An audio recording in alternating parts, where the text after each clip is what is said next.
Hello and welcome to the Story Shed. I have another story from the Children's Bedtime Treasury for you. This one's about an elephant and a circus, so I hope you like those things. This is called Jimbo Comes Home. Jimbo the circus elephant was snoring away in his cage one night when he heard a strange noise. At first he thought it was part of his dream.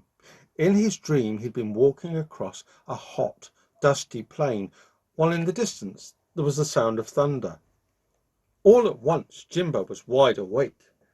He realized that he was in his cage after all, and that what he thought was the sound of thunder was the noise of his cage on the move. Now this worried him, because the circus never moved at night. He rose to his feet and looked around. He could see men pulling on the tow bar at the front of the cage. These were strangers. It certainly wasn't Carlos's trainer. Jimbo started to bellow, "Help! Stop! Thief!" But it was too late. His cage was already rumbling out of the circus ground and down the road. Eventually, the cage passed through a gate marked Zipper's Circus, and Jimbo knew what had happened. He'd been stolen by the Zipper family, his own circus family's greatest rivals. Jimbo was furious. How had the thieves got away with it? Surely someone at Ronaldo's circus must have heard them stealing him. But Jimbo waited in vain to be rescued. The next morning the thieves opened up Jimbo's cage and tried to coax him out, but he stayed put. In the end, after much struggling, they managed to pull him out, and once he was out of his cage, he took the biggest drink of water he could from a bucket and soaked his new keeper. He refused to cooperate, kicked over his food, and when he appeared in the circus that night, he made sure he got all the tricks wrong. "Don't worry," said Mr. Zipper to Jimbo's new trainer. "It'll just take a while to settle down. Soon he'll forget that he was once part of Ronaldo's circus." But Jimbo didn't forget, for as you know, an elephant never forgets. The other animals in Zipper's circus had all been stolen from other circuses too. "You'll just have to get used to it here," said one of the chimps to Jimbo. "It's not so bad, really." But Jimbo decided he was going to try and escape. One night, a mouse passed by his cage.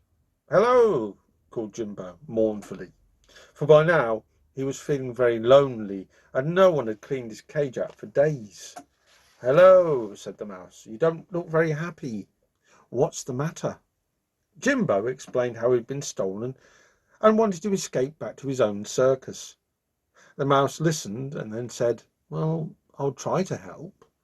So saying, he scampered off and soon he was back with a bunch of keys. Jimbo was astonished. "Easy," said the mouse. "The keeper was asleep, so I helped myself."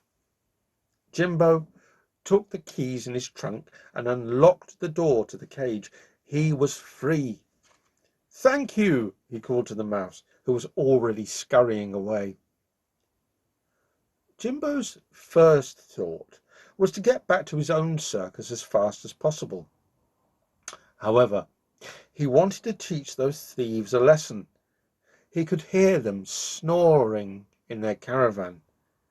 He tiptoed up as quietly as an elephant can tiptoe and slid into the horse's harness at the front. "Hey, what do you think you're doing?" neighed one of the horses. But Jimbo was already hauling the robbers' caravan out of the gate and down the road. So gently did he pull the caravan that the thieves never once woke up. Now eventually they reached Ronaldo's circus. Mr. Ronaldo was dumbstruck to see Jimbo pulling a caravan just like a horse.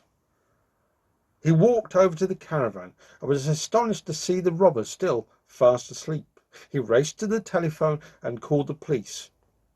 And it wasn't until they heard the police siren that the robbers woke up. But by then it was too late. As they emerged from the caravan, scratching and shaking their heads, They were arrested on the spot and taken off to jail.